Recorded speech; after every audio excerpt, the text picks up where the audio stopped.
Hey guys, if you are watching this video, it is most likely because of some technical difficulties that we had on Friday. So hopefully we're gonna figure something out how to get past it. But either way, by now hopefully you've listened or read the lyrics to "When I'm Gone" by Eminem. If you haven't, you should probably pause this video now so that you could go and read or listen, whichever you prefer, really. All right. So I projected these questions um, to the class on Friday. You may have seen them. Guys, these are just to guide your annotations. All right, these aren't necessarily discussion questions you need to answer or anything like that. If you are someone who struggles with annotating, then these questions would be good things to focus on. All right. This could also give you like some insight as to where we're actually going with the discussion as well. All right. If I'm putting this up here as an annotation question, then you can probably guess that we're going to focus on it at some point. All right. Um, so we're not going to have time to necessarily address all of these questions in this video, but I do want to cover a lot of the main ones. All right. And so we're going to look um, here at stanza 2. All right. To start off, and we're actually going to look at this question here. How does the speaker introduce conflict? So when we look at stanza 2, which is right here, all right, this, while, very short, still would count as a stanza, where he basically just says that this is, his own life. This is him telling us right from the start. This is somewhat autobiographical. All right. And so we're focusing here. All right. And when we look at the lyrics in this stanza, we can really tell that there is an internal struggle that is going on within our speaker, and it seems to be his love for his daughter, all right, which we see here that he's literally willing to give his arm for her, all right, but it seems like he, as it says here, is the source of all of her pain, and he kind of elaborates on that further here, and we're kind of introduced to one of the central themes um, in this song, and that is spending time with your family versus spending time on your career. All right, and that is a difficult thing to handle and to manage. And I would imagine that, quite honestly, many parents struggle with this. Many of your parents probably struggle with this. The concept of wanting to provide for you, but also wanting and feeling the need to spend time with you. How do you really do both? And so that's what's going on necessarily here in the second half of stanza 2. And he even further goes on to characterize himself as really just kind of a person who's unhappy with himself. All right, and calls himself out here when he talks about abusing um, her mother, who just happens to look just like her. All right, he seems to be very unhappy with himself, and kind of seems to but at the same time seems to kind of pass on the responsibility as if he's saying, that's not me. This is my alter ego that's doing all of that. Yeah, and he's the one who's crazy. Um, so he's almost trying to distance himself as well. All right. Um, so then we're going to go back to um, our annotation questions here. All right. Um, stanza 3, we're going to look at, which is the chorus. All right. I want you to think, so when we see the title, When I'm Gone, um, that probably makes us think that the speaker is talking about, well, when I'm dead, especially when he says, don't mourn. All right. Um, just know that I'm looking down on you smiling. I mean, this is a very, very common thing that we would say to a loved one before we die, And but there is one thing, one question, one line that I would like you to focus on right here, and that is, I didn't feel a thing, which is a really curious thing to say and might give us some insight into how exactly he died.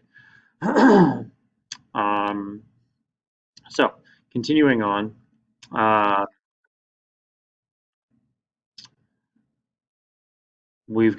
we're going to look at stanza 4. This is where we're introduced to um, his dream.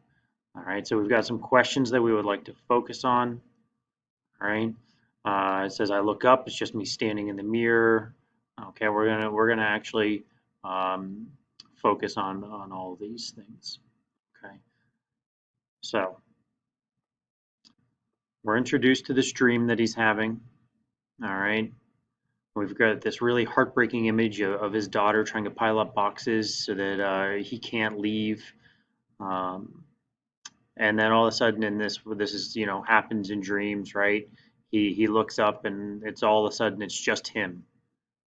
All right, and he's by himself. And he says, these walls must be talking because I can hear them.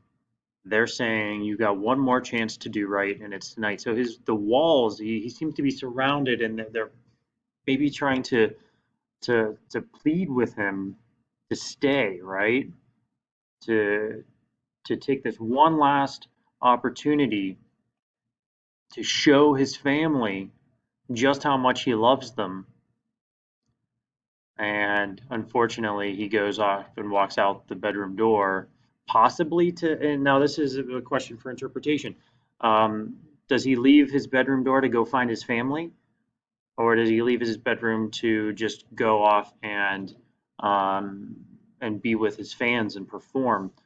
What we do know is that, and this often happens in dreams as well, is regardless of what he wanted to do, his dream took him in a different direction.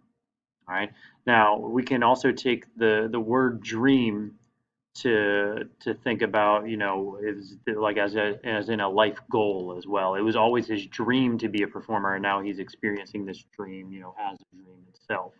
Um, so either way, it seems like in the end, whether he chooses the fans or not, his dream certainly does.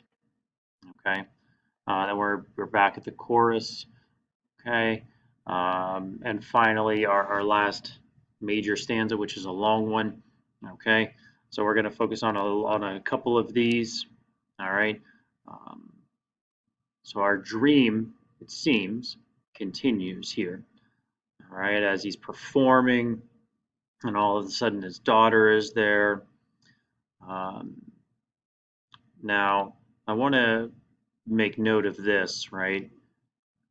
Starts by referring to him as Daddy, then Dad, then Marshall. All right. We see just how um, much this relationship with his daughter has changed to the point where it's possible that now she doesn't even really see him as a father. He's just a person because he's not acting like a father. Um, and we see a little bit more attitude from her um, here, and this is one of my favorite lines within the song. And he says, she says, they keep screaming your name. It's no wonder you can't sleep. Just take another pill. Yeah, I bet you will. You were up about it. Yeah, word. Could keep it real. We see just how much she's mocking him here. She recognizes that he doesn't really talk like that. He doesn't really act like that. Um, and yet he's doing it to try to impress all of these people that don't even actually know him. And she's throwing that in his face in this moment. And now, finally, we've got one of the more interpretive uh, events of this song. So it says that he finds a gun, he puts it to his brain, screams, die, shady, and pulls the trigger. So we've got two interpretations here. One is that this is him killing his alter ego, right? Notice he doesn't say, Die Marshall, which is his actual name, or anything like that. Die Shady which is his alter ego, which established here is not actually him. And once he is able to get rid of his alter ego, that's when this whole dream just turns to dust, and his reality is, his daughter, his wife, and we have this almost this very pleasant image here of him being with his family. He finally chooses his family in the end.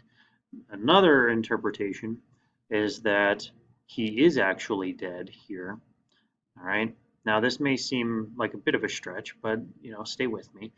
Um, you could argue that this image right here is a little too perfect, right?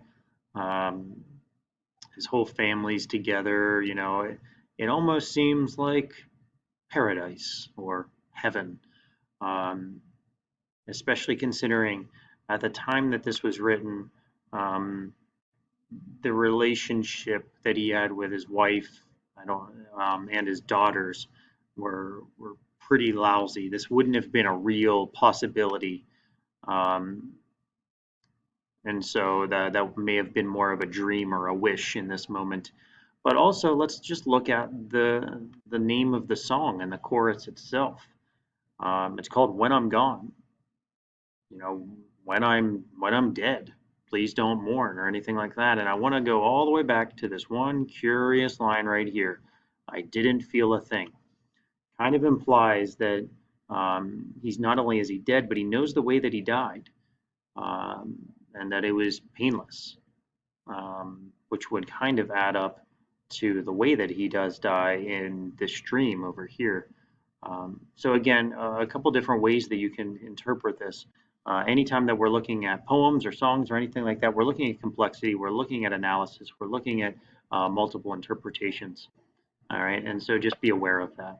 All right, so on the front of your packet, you should see these discussion questions right here.